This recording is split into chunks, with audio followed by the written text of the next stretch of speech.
욕망에 관하여 라고 하는 제목으로 같이 말씀 나누고자 합니다. 웹툰을 원작으로 한 스위트 홈이라는 드라마가 있습니다. 이 드라마에는 괴물이 등장하는데요.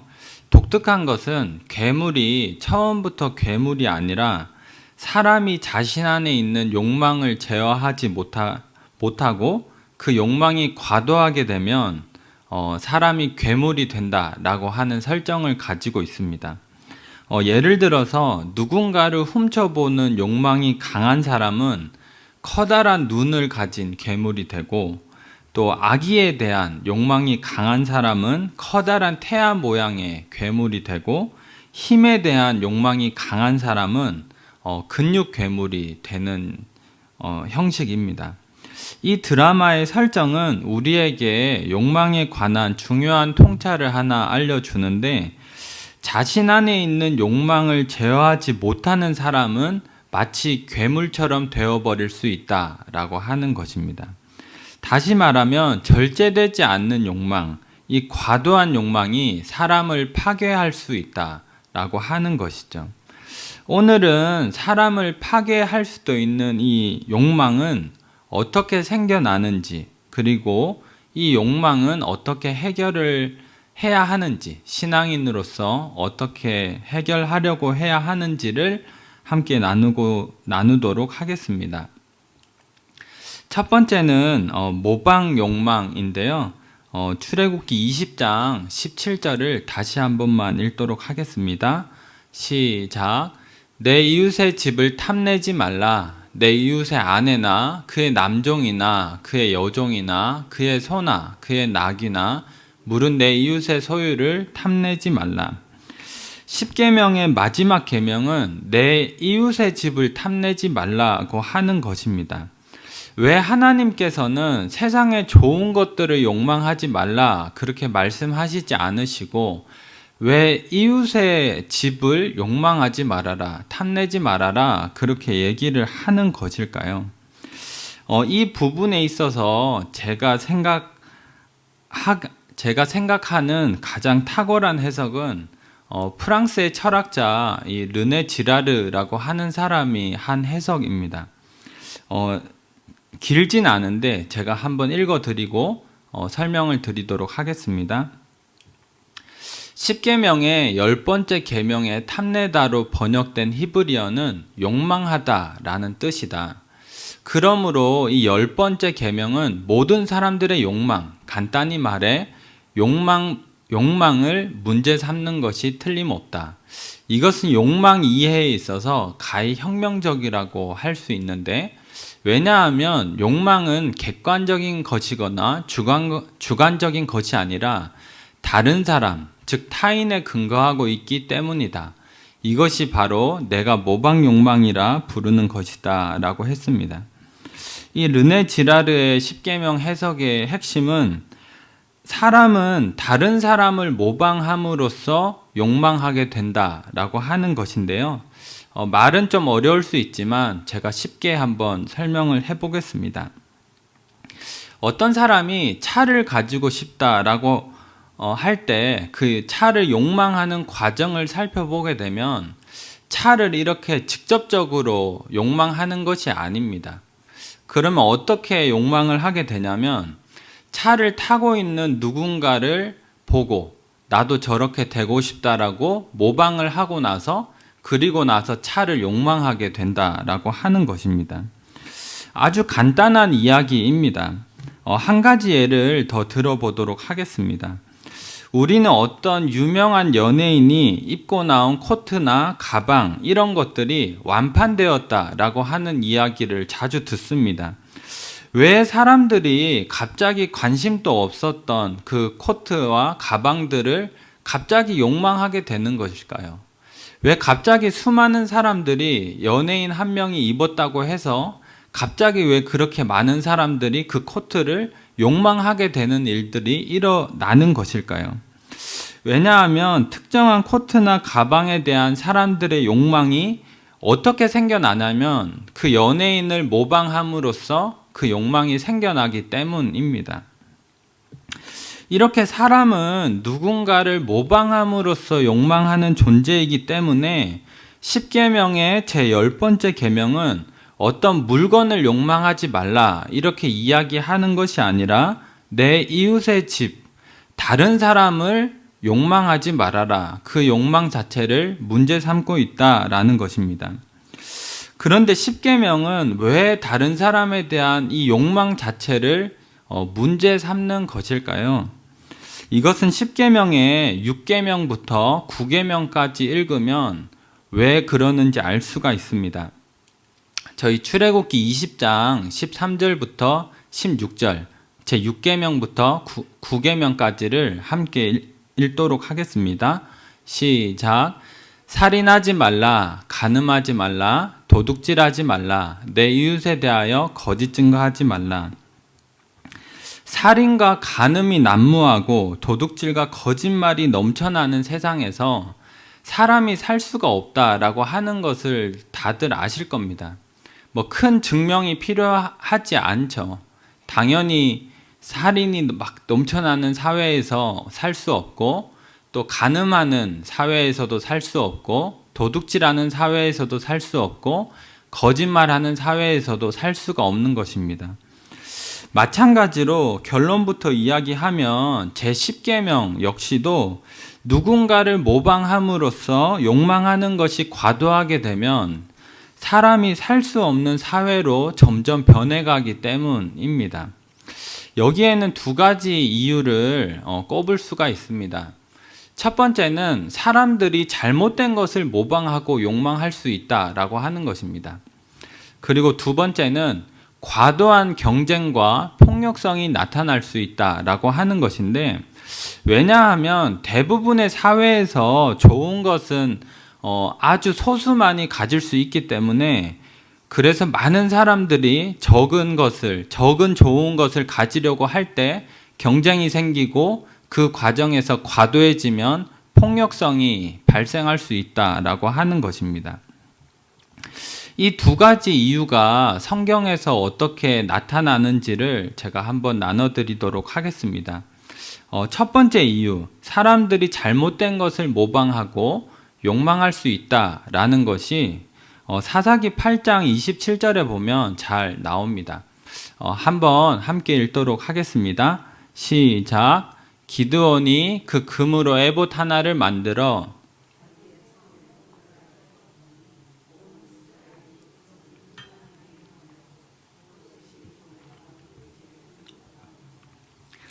제가 이 구절을 읽으면서 이해하기가 힘들었던 것은 기드온이 살던 시대는 인터넷도 없고 TV도 없고 휴대폰도 없는데, 그리고 교통도 발달하지 않은 사회였었는데 어떻게 금으로 만든 이 에봇 하나가 한 나라 전체를 음란하게 만들 수 있을까? 이게 도무지 이해가 안 되는 것입니다. 뭐 친구들 아니면 가족들 이 정도라면 이해는 하겠는데, 어떻게 금으로 에봇 제사장의 옷을 하나 만든 것이 한 나라 전체, TV도 없던 그 나라 전체를 음란하다라고 말할 정도로 만들어 버릴 수가 있을까? 그것이 잘 이해가 되지 않아서 며칠을 계속 곰곰이 생각을 해보고 내렸던 저의 결론은, 이 금으로 만든 에봇이 이 욕망의 투사체가 되었다라고 하는 것입니다. 기드온은 이스라엘을 구원하기 위해서 이방 나라들과 전쟁을 했던 사사였습니다. 그래서 기드온이 금으로 에봇을 만들었을 때는 아마도 전쟁에서 승리한 것에 대한 기념으로 자기 집 앞에 에봇을 세워 두었을 것입니다. 근데 기드온의 의도와는 상관없이 시간이 흐르게 되면 이 전쟁의 승리를 기념하는 에봇은 기드온 가문의 힘과 재력이 여전하다라는 것을 보여주는 상징으로 바뀌게 됩니다. 예를 들어서 북한에서 김정일을 기념하기 위해서 세운 동상은 시간이 지나면 북한의 체제가 여전하다라는 것을 보여주는 상징으로 바뀌게 되는 것이죠. 기념도 하지만 동시에 상징물로 바뀌는 것입니다. 마찬가지로 기드온이 전쟁의 승리를 기념하기 위해 만든 이 에봇이 의도와는 상관없이 시간이 흐르자 기드온 가문이 아직 힘과 재력 이런 것들이 대단하구나 라는 걸 보여주는 하나의 상징물이 되었다라고 하는 것이죠. 근데 여기에서 시간이 더 흐르게 되면 금으로 만든 에봇은 욕망의 투사체가 되는 것입니다. 사람들이 금으로 만든 에봇을 보면서 나도 기드온처럼 성공해야 되겠다. 나도 기드온처럼 저렇게 전쟁을 잘해가지고 가문을 크게 만들고 자식도 많이 낳고 해야 되겠다 라고 하게끔 만들었다라고 하는 것입니다. 이것을 오늘 주제에 맞추어 설명하면 이렇게 됩니다. 이스라엘 사람들이 금으로 만든 기드온의 에봇을 보고 모방하고자 하는 마음들이 생겨나는 것이죠. 나도 기드온처럼 될 거다. 나도 기드온처럼 큰 가문을 만들 것이다. 라는 그 모방이 재력과 힘을 욕망하게 만들어서 이것이 온 이스라엘을 음란하게 만들었다라고 하는 것입니다. 여기서 중요한 것은 금으로 만든 에봇 하나, 단순히 그것이 몇 사람이 아니라 온 나라를 음란하게 만들었다라는 것입니다. 그러니까 모방을 통해서 생겨나는 욕망의 힘이라고 하는 것은 굉장한 것이다 라고 말을 할 수가 있겠습니다.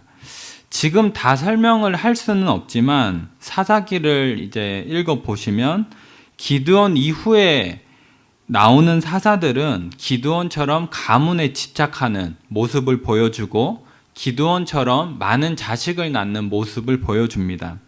마치 기드온을 닮아 있는 듯한 모습을 기드온 이후의 사사들이 보여주는 것이죠. 그것은 기드온 이후의 사사들이 기드온의 잘못된 모습을 모방하고 욕망했다. 이스라엘도 마찬가지. 그래서 결국 사사기의 끝에 이르면 이스라엘은 하나님을 왕으로 모시지 않고 폭력과 간음, 살인, 그리고 자신의 이익에 따라서만 행동하는 이기주의적인 모습을 보여주게 되죠. 이렇게 사람들이 잘못된 것을 모방하고 욕망하는 것이 한 사람 정도가 아니라 한 나라로 퍼져나가게 되면 결국에 우리가 맞이하는 사회는 어떤 것이냐 하는 것을 사사기 마지막이 보여주는 것입니다. 이것이 10계명의 제10번째 계명이 다른 사람을 모방하고 욕망하는 것 자체를 문제 삼는 첫 번째 이유라고 할 수가 있겠습니다. 두 번째 이유는 아까 설명했다시피 과도한 경쟁과 폭력성이 나타날 수가 있다라는 것인데, 왜냐하면 대부분의 사회에서 좋은 것은 소수만이 가질 수 있기 때문입니다. 저희 갈라디아서 5장 15절을 함께 읽도록 하겠습니다. 시작. 만일 서로 물고 먹으면 피차 멸망할까 조심하라. 오늘날 우리는 돈이 가치의 중심이 되는 자본주의 사회를 살지만 바울은 명예가 가치의 중심을 차지하는 명예와 수치의 사회를 살았습니다. 명예가 가치의 중심이다라고 하는 것을 우리가 사실 실감하기는 어렵지만 이것을 어렴풋하게 느낄 만한 한 기사의 내용을 제가 들려드리도록 하겠습니다. 시리아에 사는 한 여성이 집에서 정해준 사람이 아니라 연애를 하는 남자친구와 결혼을 하고 싶어서 도망을 갔습니다. 이 여성은 얼마 안 돼서 가족들에게 붙잡혔고 가족의 명예를 더럽혔다는 이유로 구타를 당하고 총살을 당했습니다. 놀라운 것은 이 여자의 아버지와 오빠가 직접 자신의 딸과 동생을 총살시켰다는 것이고, 더 놀라운 것은 가문의 수치감을 해소하기 위함이다 라는 말과 함께 딸이 죽는 모습을 SNS에 올렸다라고 하는 것입니다. 이 일은 우리에게는 사실은 엄청난 충격으로 다가와서 이 가족이 정상이 아닐 것이다 라고 우리는 생각을 보통 하겠지만, 명예를 아직까지도 중요한 가치로 생각하는 시리아, 인도, 파키스탄 같은 중동에서는 이 명예살인이라고 하는 것이 빈번하게 일어난다라고 합니다. 이 명예살인으로 죽임을 당하는 사람을 공식적으로 확인된 것은 매년 5,000명, 그리고 많게 잡으면 2만 명까지도 매년 중동 지방에서는 명예를 더럽혔다는 이유로 살인을 당한다라고 하는 것이죠. 이것을 미루어 보면 명예와 수치의 사회에서 명예라고 하는 것이 얼마나 중요한가. 물론 우리는 그 사회를 살지 않기 때문에 자세히 그릴 수는 없지만 명예라는 것이 우리의 생각을 넘어서 그 사회에서 중요하다라는 것을 알 수가 있는 것입니다. 바울의 시대도 명예가 최고의 가치를 차지하는 명예와 수치의 사회였습니다. 그래서 고대 로마의 정치가이자 저술가인 키케로는 그 당시 명예에 대해서 이렇게 이야기를 했습니다. 본성상 우리는 명예를 갈망하고 열망한다. 우리는 명예를 얻기 위하여 무엇이든 참고 견딜 준비가 되어 있다라고 이야기를 했습니다. 바울 시대의 사람들이 일을 하고 인간 관계를 맺고 전쟁에 나가서 목숨을 걸고 싸운 그 모든 이유의 밑에는 명예가 있었다라고 하는 것입니다. 우리가 잘 생각하기는 힘들지만 그 사람의 행동, 그 당시 사람들의 행동에 가장 중요한 그 동력은 명예였다라고 하는 것이죠. 그런데 문제는 이 명예라고 하는 것이 소수만 얻을 수 있는 것이지 않습니까? 학교에서 상장도 잘하는 사람에게만 주는 것 아닙니까? 그러니까 명예라고 하는 것은 소수의 사람들만 얻을 수 있었던 것이기 때문에 그 당시의 사람들은 명예를 얻으려고 과도한 경쟁을 하고 때로는 거짓말을 하고 또 때로는 누군가를 깎아내리고 비하하고 심한 경우에는 물리적으로 보복을 하기도 했다라고 합니다. 이렇게 과도한 명예에 대한 경쟁이 파괴적인 질서를 가지고 올 위험성이 있었고 바울은 그 당시를 살았기 때문에 잘 알았겠죠. 그래서 이러한 배경을 가지고 5장 15절에서 만일 서로 물고 먹으면 물고 뜯으면 서로 멸망할까 조심하라 고 경고를 한 것입니다.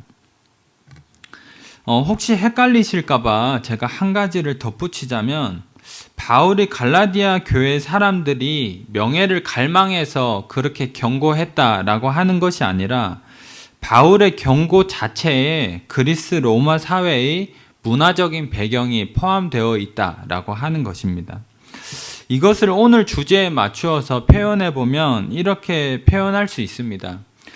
바울 시대에 모든 사람들이 명예를 가장 우선되는 가치로 생각했다라고 하는 것은 명예를 가진 누군가를 모방하고 그리고 모든 사람들이 명예를 욕망했다라는 이 과정을 거쳤다는 것을 말합니다.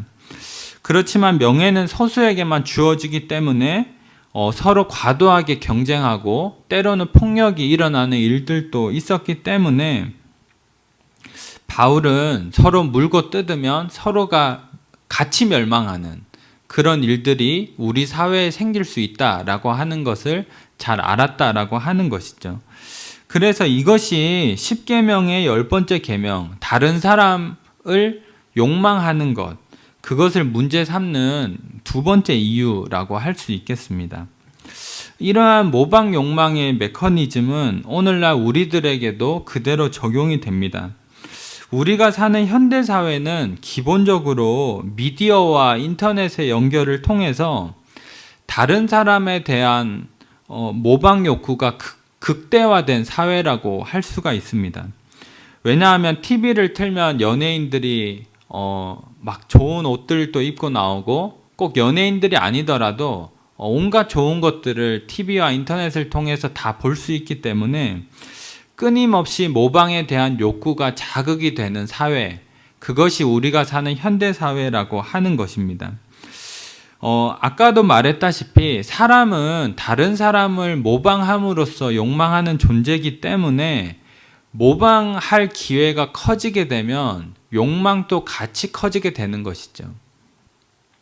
쉽게 말해서 평소에 내가 딱 집에서 10명만 보고 사는 사람보다 밖에 나가서 1000명, 10,000명을 보는 사람이 훨씬 더 욕망을 가질 가능성이 높다라고 하는 것입니다. 그래서 미디어가 발달한 현대사회는 기본적으로 사람들의 욕망이 올라가 있는 사회라고 할 수가 있는 것입니다. 이 소비 트렌드를 연구하는 서울대학교의 이 김난도 교수가 이 매년 트렌드 코리아라고 하는 이 책을 쓰는데요. 여기에 보면 이 스트리밍 라이프라고 하는 챕터가 있습니다. 간단히 얘기를 하면 우리나라에서 무언가를 렌탈하고 구독할 수 있는 서비스가 점점 많아진다라고 하는 겁니다. 사람들이 물건을 사지 않고 한 달에 얼마씩 주고 빌려 쓰는 사람들이 점점 많아진다라고 하는 것인데요. 예를 들어서 한 달에 얼마를 주면 이 꽃을 정기적으로 배송을 해주는 것도 있고요. 또 와인을 배달해 주기도 하고 또 거실에 그림도 바꿔주기도 합니다. 이뿐만 아니라 명품 가방도 빌릴 수 있고 시계, 외제차, 또 침대, 컴퓨터, 식기세척기, 건조기, 안마기, 소파, 가구 이 모든 것들을 다 빌려서 쓸 수가 있습니다. 사지 않고 빌려서 쓸 수 있다라고 하는 것이죠. 그리고 지금은 잘 듣진 못하지만 몇 달 전만 해도 한 달 살기 뭐 이런 것들이 있지 않았습니까? 그래서 제주도 가서 한 달만 그 집을 빌려서 쓰는 겁니다.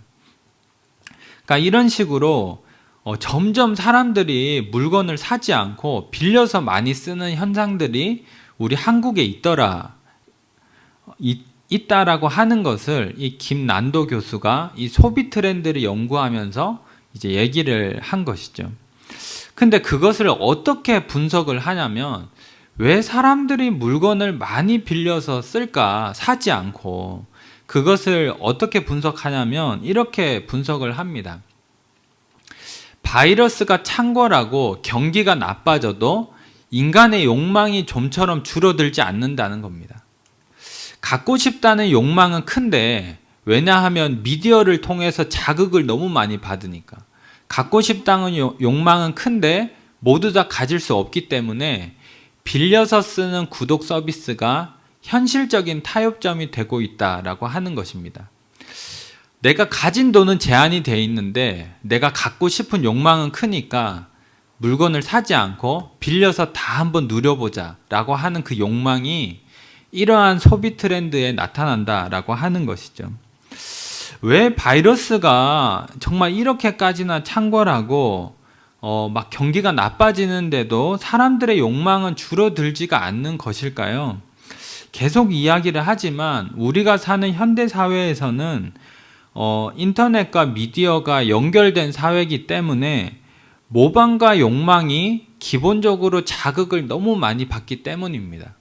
사람은 모방을 통해서 욕망하는 존재인데 그 모방에 대한 유혹이 너무나 많다. 그래서 욕망이 너무나 덩달아서 많이 생긴다라고 하는 것이죠. 여기까지 잠시 정리를 하도록 하겠습니다. 제가 6가지로 아주 친절하게 정리를 했는데요. 빨리 한 번만 읽고 정리하도록 하겠습니다. 첫 번째는 사람은 다른 사람을 모방함으로써 욕망하는 존재다. 두 번째, 그래서 10계명의 10번째 계명은 모방 욕망, 다른 사람에 대한 욕망 자체를 문제 삼고 있다. 그리고 세 번째는 모방을 통해서 욕망이 과도해지는 사회는 결코 건강할 수가 없다. 그리고 네 번째는 첫 번째 이유는 기드온의 금 에봇이 온 이스라엘을 음란하게 만든 것처럼 사람들이 잘못된 것을 욕망하게 만들 수 있기 때문이고, 다섯 번째는 바울의 경고처럼 과도한 욕망은 서로를 물고 뜯으면서 함께 멸망시켜 버릴 수 있는 위험성이 있기 때문입니다. 마지막 6번째는 이런 이유 때문에 미디어와 인터넷으로 모방과 욕망이 극대화된 현대사회는 위험성이 있는 사회라고 볼 수가 있다라고 하는 것입니다. 그렇다면 어떻게 해야 될까요? 끊임없이 자극받는 이 미디어에서 벗어날 수 없는 상황 속에서 우리가 사는데 이 욕망을 어떻게 해야 되겠습니까?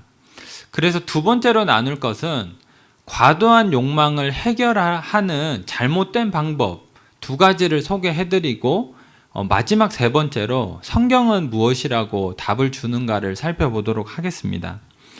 이 부분은 간단하게만 살펴보겠습니다. 첫 번째는 욕망을 제거하기입니다. 대표적으로 불교가 이 방법으로 욕망의 문제를 해결하려고 합니다.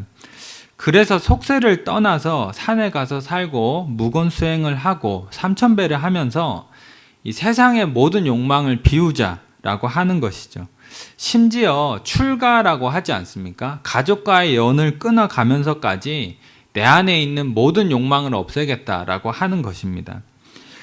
실제로 출가하는 게 아니더라도 산에 들어가서 살면 도시에 살 때보다 욕망이 줄어들기는 합니다. 왜냐하면 이 모방이 적으니까, 모방되는 게 적기 때문에. 그렇지만 과도한 욕망이 문제가 된다고 욕망 자체를 제거해버리려고 하는 것은 너무나 극단적이다라고 하는 것이죠. 예를 들어서 우울한 감정이 사람에게 문제가 될 수 있지 않습니까? 그러나 그렇다고 행복과 즐거움까지 포함된 감정 자체를 없애버리자, 그렇게 얘기하면 너무 극단적이라고 하는 것이죠. 또 누군가를 사랑하면 또 상처받을 수도 있지 않습니까? 그러니까 이것이 문제가 된다고 사랑 자체를 없애버리자, 이거는 너무 극단적이라고 하는 것입니다. 사람은 누구나 장점과 단점이 있고 단점은 보완하고 장점은 발전시켜 나가야 하는 것 아니겠습니까? 근데 만약에 자식에게 단점이 있다는 이유로 가족관계 다 끊어버리고 호적에서 파버리고 그러면 그건 너무 극단적이다라고 하는 것이죠. 그러니까 욕망이, 과도한 욕망이 문제가 된다고 해서 욕망 자체를 없애버리려고 하는 것은 너무 과도하다. 그래서 제대로 되지가 않는다라는 것이고요. 두 번째는 욕망을 긍정하는 것입니다. 전통적으로 종교를 떠나서 철학이나 어떤 여러 가지 것에서 전통적으로 욕망을 대하는 접근 방식은 절제였습니다. 좀 절제하자. 근데 오늘날의 자본주의 사회를 사는 사람들이 이 욕망의 문제를 대하는 방식은 욕망을 긍정하자라고 하는 것입니다. 예를 들어서 명품을 사고 싶다는 욕망이 있으면 이 사는 게 답이지 어떻게 참는 게 답이냐라고 하는 것이죠. 그래서 잘 되지도 않고 괜히 힘들게 욕망을 절제한다 이런 얘기 하지 말고 어떻게 해서든지 욕망을 이뤄야 된다 라고 얘기를 하는 것입니다. 그래서 소유욕이든 성욕이든 명예욕이든 너에게 있는 욕망은 무조건 좋은 것이고 어떤 방법을 써서라도 너 안에 있는 그 욕망을 성취하라 이렇게 얘기를 하는 것이죠. 그렇지만 사람의 욕망이라고 하는 것이 밑빠진 독에 물 붓는 것 같아서 아무리 채워도 채워지지 않는 것이지 않겠습니까? 전도서 5장 10절은 이렇게 이야기를 합니다. 은을 사랑하는 자는 은으로 만족하지 못하고 풍요를 사랑하는 자는 소득으로 만족하지 아니하나니 이것도 헛되도다. 한마디로 하면 사람의 욕망은 끝이 없어서 아무리 해도 채워지지 않는다. 이거는 벌써 성경이 결론을 내린 것입니다. 근데 오늘날의 사람들은 더 가지면은 괜찮겠지. 더 좋은 걸 가지면 괜찮겠지. 내 차가 지금 소나타니까 제네시스 타면은 만족이 오겠지. 제네시스니까 포르쉐 타면 만족이 오겠지. 그렇지만 성경은 아무리 우리가 욕망을 긍정하고 채우려고 해도 해결할 수 없다. 이미 답을 내렸다라고 하는 것이죠. 그렇다면 욕망의 문제를 해결하는 성경적인 방법은 무엇일까? 가장 기본적인 성경의 진리이지만 하나님을 사랑하라고 하는 것입니다. 출애굽기 20장 6절을 보면 나를 사랑하고 내 계명을 지키는 자에게는 천대까지 은혜를 베푸신다라고 합니다. 여기서 중요한 것은 하나님을 사랑하는 자가 계명을 지킨다라고 말을 하는 것입니다. 다시 말하면 하나님을 사랑하는 자만이 계명을 지킬 수 있다라는 것이죠. 하나님께서는 단순히 계명을 지켜라 이렇게 명령하지 않으시고 나를 사랑하고 내 계명을 지키는 자라고 표현을 한다라고 하는 것이죠. 이 원리는 십계명 전체에 적용이 되는 것입니다. 하나님을 사랑하는 사람이 하나님 외에 다른 신을 두지 말라는 첫 번째 계명을 지킬 수 있는 것이지 않겠습니까? 하나님을 사랑하지도 않는 사람이 왜 하나님 외에 다른 신들을 두어서는 안 되겠습니까? 하나님을 사랑하는 사람만이 우상 숭배를 하지 않는 것입니다. 하나님을 사랑하는 사람이 살인을 하지 않고 간음을 하지 않고 도둑질하지 않는 것입니다. 마찬가지로 하나님을 사랑하는 사람만이 타인에 대한 욕망을 문제 삼는 이 10번째 계명을 지킬 수 있다라고 하는 것이 이 10계명의 메시지입니다. 그래서 성경의 방법은 하나님을 사랑하는 것이 이 욕망의 문제를 해결하는 가장 중요한 핵심 키다라고 이야기를 하는 것입니다. 근데 여기에서 저는 이런 생각이 들었습니다. 어떻게 하나님을 사랑하는 것이 욕망의 문제를 해결할 수 있는 것일까? 많은 고민 끝에, 뻔하지만 많은 고민 끝에 내린 저의 결론은 하나님 안에서만 진정한 만족이 있기 때문입니다. 이것을 조금 더 자세하게 설명하자면 우리는 성부 하나님, 성자 하나님, 성령 하나님, 이 삼위일체 하나님을 믿죠. 이 세 분의 관계, 이 사랑으로 연합되어 있는 이 세 분의 관계가 확장된 것이 이 세상을 탄생시킨 목적이라고 조나단 에드워드라고 하는 신학자는 설명을 합니다.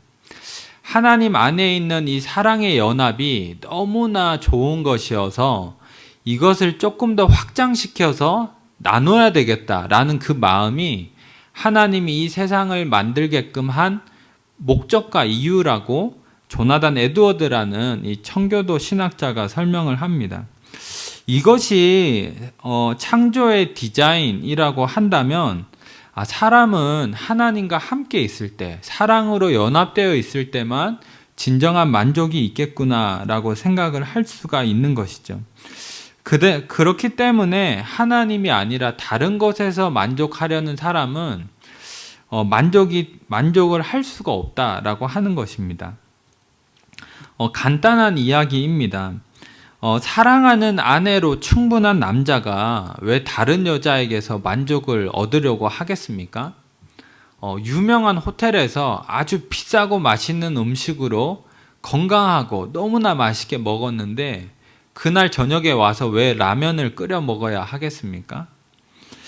하나님 안에서 마찬가지로 하나님 안에서 진정한 만족을 누린 사람이라면 왜 세상의 이곳저곳에서 기웃거리면서 만족하려고 하겠습니까? 그렇기 때문에 하나님을 사랑하는 사람은 진정하게 채워지기 때문에 다른 사람에 대한 욕망의 문제를 해결할 수 있다라고 성경은 이야기를 한다라고 하는 것입니다. 그렇다면 우리는 어떻게 하나님을 사랑할 수가 있을까요? 세 가지 방법을 소개하고 이제 설교를 맺도록 하겠습니다. 첫 번째 방법은 하나님의 은혜를 기억하라고 하는 것입니다. 출애굽기 20장 2절을 함께 읽도록 하겠습니다. 시작. 나는 너를 애굽 땅 종되었던 집에서 인도하여 낸 내 하나님 여호와라. 앞에서 이야기했지만 하나님의 계명을 지키기 위해서는 하나님을 사랑하는 것이 필요합니다. 사랑하는 자가 계명을 지키는 것이기 때문이죠. 그래서 하나님께서는 이 10계명을 말씀하시기 전에 이스라엘 백성들에게 내가 어떤 은혜를 베풀었는지를 말씀해 주십니다. 단순히 아무런 맥락 없이 그냥 지켜라고 하는 것이 아니라 내가 너희들에게 어떤 은혜를 먼저 베풀었는지를 말씀을 해주시고 십계명에 대해서 얘기를 해주신다라고 하는 것이죠. 하나님의 은혜를 아는 사람이 하나님을 사랑할 수 있고, 하나님을 사랑하는 사람이 계명을 지킬 수 있고, 이 계명을 지키는 사람이 하나님 안에서 진정한 만족을 누리기 때문에 하나님 안에서 이 욕망의 문제, 다른 사람에 대한 이 욕망의 문제를 해결할 수가 있는 것입니다. 두 번째는, 하나님을 사랑하는 두 번째 방법은 이 계명을 지키라고 하는 것입니다. 출애굽기 20장 6절을 저희 다시 한번 같이 읽도록 하겠습니다. 시작. 나를 사랑하고 내 계명을 지키는 자에게는 천대까지 은혜를 베푸느니라. 사랑하는 자는 계명을 지킨다라고 말씀하시는데, 다시 말해서 계명을 지키지 않으면 사랑할 수가 없다라고도 읽을 수가 있는 것입니다. 이 계명의 목적 자체가 하나님과 사람이 함께 있기 위한 것입니다. 출애굽기 후반부에 보면 어떤 내용으로 채워져 있냐면 율법과 성전에 대한 내용으로 채워져 있는데, 성전은 하나님이 거하시는 곳이죠. 그리고 사람이 가서 하나님과 함께 있기 위한 것입니다. 근데 성전으로 나아가려면 율법이 필요하죠. 그리고 성전에서 어떻게 행동해야 되는지, 어떻게 예배해야 되는지, 이 모든 것들은 율법이 알려주는 것입니다. 그래서 결국에 출애굽기 후반부에서 율법과 성전, 이 두 가지는 처음부터 목적이 사람이 하나님과 함께 있기 위한 목적이기 때문에 계명을 지키는 것, 이것을 하나님께서 계명을 지키라고 하시는 것 자체의 목적 자체가 함께 있기 위함이다라고 하는 것이죠. 저는 고등학교 때부터 한 10년 정도 기숙사 생활을 했습니다. 기숙사 생활을 하다가 보면 여러 사람이 함께 살지 않습니까? 함께 살기 위해서는 이 몇 가지 규칙을 정할 수밖에 없습니다. 예를 들어서 저는 조금 일찍 잠에 드는 편이었는데 늦게 자는 사람이 있지 않습니까? 그러면 밤 10시 이후에 유튜브 보는 친구들은 밖에 가서 봐라, 아니면 이어폰을 꽂고 봐라, 이런 것들이 필요한 것이죠. 그리고 막 이렇게 12시가 넘어서 과제를 하려고 하면 불은 끌 테니까 스탠드를 켜고 과제를 해라, 이런 규칙들을 서로가 정하게 되어 있는 것입니다. 그러니까 누군가가 규칙을 지키지 않고 마음대로 행동하면 같이 살 수가 없는 것이죠. 서로에 대한 규칙을 지키지 않으면 함께 살 수가 없다면 당연히 사랑할 수도 없겠죠. 근데 기숙사를 같이 사는 정도가 아니라 사랑하면 사랑할수록 우리가 지켜줘야 되는 규칙들이 점점 많아지지 않습니까? 그래서 결국에는 함께 하거나 사랑하기 위해서는 언제나 규칙을 지키는 것이 필요하다. 그리고 그것이 이 출애굽기 20장에서 이 계명에 대한 목적이다라고 하는 것입니다. 이것이 하나님을 사랑하기 위해서 우리가 해야 되는 두 번째, 계명을 지켜야 한다라는 것입니다. 마지막 세 번째는 반복하라고 하는 것인데요. 출애굽기 20장 8절부터 10절을 함께 읽도록 하겠습니다. 시작. 안식일을 기억하여 거룩하게 지키라. 내 모든 일을 행할 것이나 일곱째 날은 내 하나님 여호와의 안식일인즉 너나 내 아들이나 내 딸이나 내 남종이나 아무 일도 하지 말라. 십계명은 기본적으로 한 번만 지키면 되는 일회성 계명이 아닙니다. 살인하지 말라는 계명을 어제 지켰으니 내일은 사람을 죽여도 된다, 그런 것은 아니라고 하는 것이죠.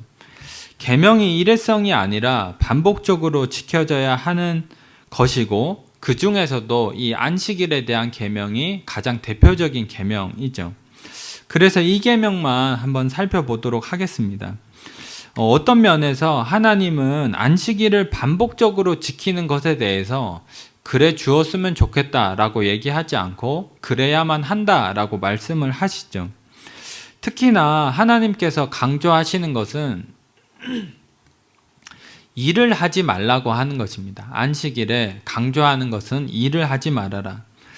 만약에 우리가 일을 하면서 하나님께 온전히 집중하는데 아무런 문제가 없다면 하나님께서 굳이 쉬라고 하지 않으셨겠죠.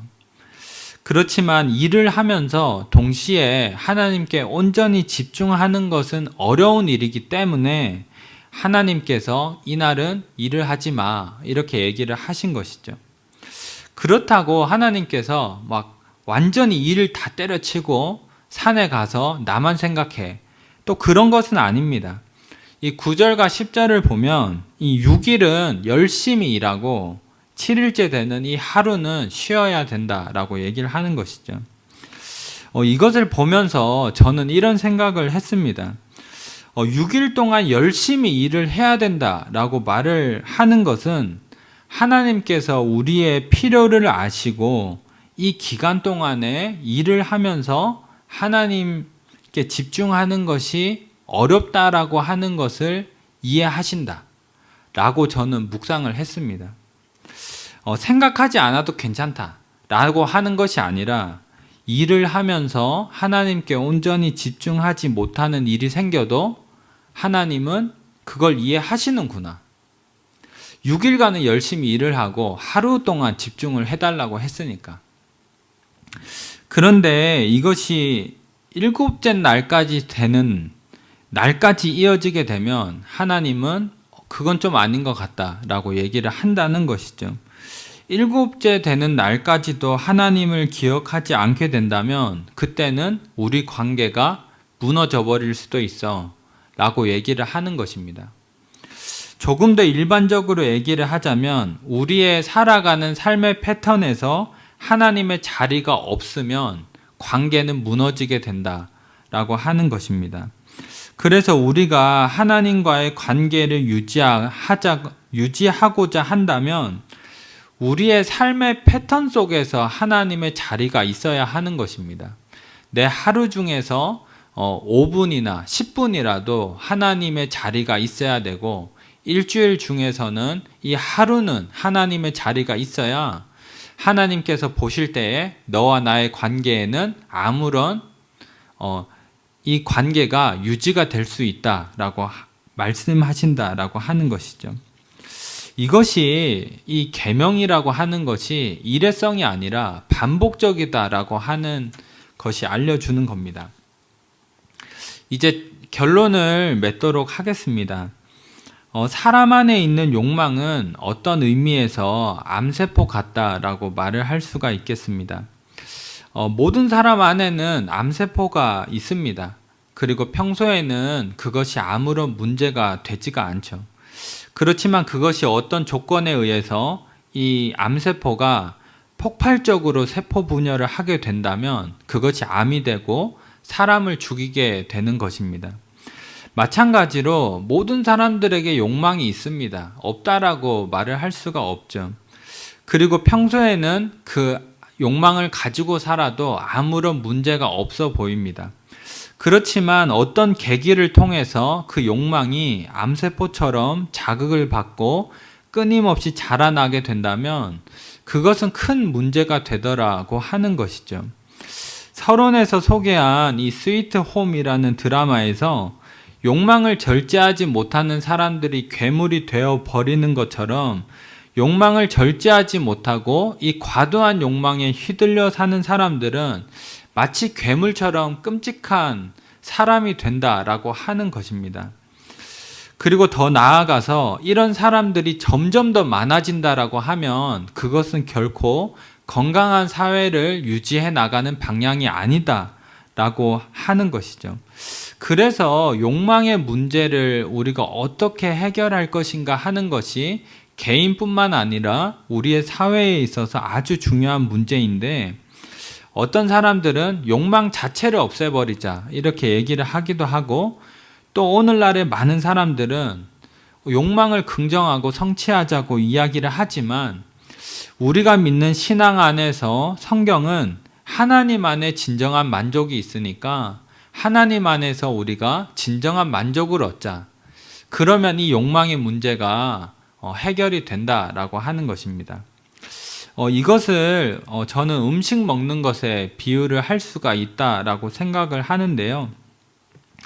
이 욕망 자체를 제거하려고 하는 것은 먹어도 어차피 배가 고플 테니까 아무것도 먹지 말고 배고픔 자체를 우리가 못 느끼도록 하자. 근데 음식을 먹지 않는 사람은 제대로 된 생활을 할 수가 없죠. 또 욕망을 긍정하는 사람들은 일단 먹고 싶은 건 다 먹자. 뭐 콜라가 됐던 피자가 됐건 일단 먹고 싶은 건 다 먹고 보자. 근데 결국에는 점점 더 자극적인 음식을 먹게 되고 비만이 되고 제대로 된 생활을 할 수가 없는 것입니다. 근데 하나님 안에서 진정한 만족을 얻으라고 하는 것은 자극적이지 않더라도 바르고 건강한 음식을 한번 먹어보자 라고 말을 하는 것입니다.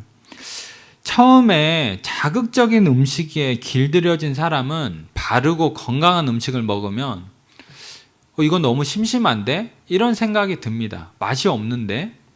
근데 계속 먹다가 보면 이것이 진짜 맛있다라고 하는 것을 알게 되죠. 또 나에게 이것이 건강을 주는구나 하는 것을 알게 됩니다. 그렇게 건강한 삶을 살아갈 수가 있는 것이죠. 제가 나누고자 하는 핵심은 우리가 이 미디어와 인터넷, 벗어날 수 없는 이 끊임없는 모방과 욕망이 자극되는 이 사회 속에서 우리가 산에 들어가서 살 건 아니지 않습니까? 예수님이 너희는 이 세상 속의 빛이다. 이 세상을 떠나는 빛이 아니라 이 세상 속의 빛이다 라고 말씀하셨기 때문에 우리는 죽이 되든 밥이 되든 이 세상 속에서 살아가야 하는데, 그때 이 욕망에 우리가 끌려다니지 않기 위해서는 하나님을 기억하고 이 계명을 지키고 하나님을 사랑해야 된다라고 하는 것이죠. 하나님 안에서 진정으로 만족을 경험한 사람은 욕망에 끌려다니지 않고 하나님 안에서 건강한 삶을 살 수가 있게 되는 것입니다. 처음에는 우리가 이 세상에 막 화려한 것들을 많이 보기 때문에 하나님 안에서 예배드리고 하나님을 생각하고 이런 것이 마치 재미가 없는데 막 너무 심심한데 이렇게 생각할지 모르겠지만, 우리가 하나님께 더 가까이 나아가고 이 건강한 음식을 계속 먹는 것처럼 하다가 보면 이것이 진짜구나, 그리고 이것이 나를 살리는 것이구나 하는 것을 알게 된다라고 하는 것입니다. 바라기는 하나님을 더 사랑함으로 우리가 이 세상에서 이 욕망에 허덕이는 것이 아니라 충만하게 채워지는 이 건강한 삶을 우리가 하나님 안에서 살기를 바랍니다.